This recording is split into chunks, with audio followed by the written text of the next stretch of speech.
What is Itadakimasu? Itadakimasu is a Japanese phrase that is often used before a meal. It comes from the verb itadaku, which means to receive or to take. When you say Itadakimasu, you are expressing gratitude for the food that you are about to eat, as well as for the people who prepared it and the ingredients that were used to make it. The cultural significance of Itadakimasu. In Japanese culture, food is not just something to be eaten, but it is also seen as a gift from nature. All living things are believed to be connected, and the food we eat results from this connection.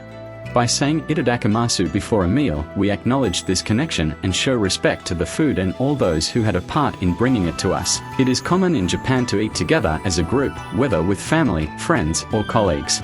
We also express our thanks for the food, the company, and the opportunity to share a meal. How to use Itadakimasu.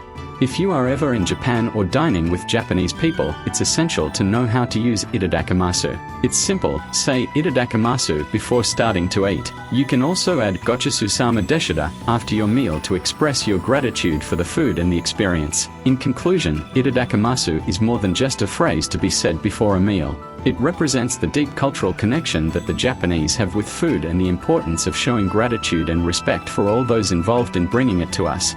So, the next time you sit down and eat, you must take a moment to appreciate the food and those who made it and say Itadakimasu. Thank you for watching, and I'll see you in the next video. Also, do like to share and subscribe if you feel the video is worth it.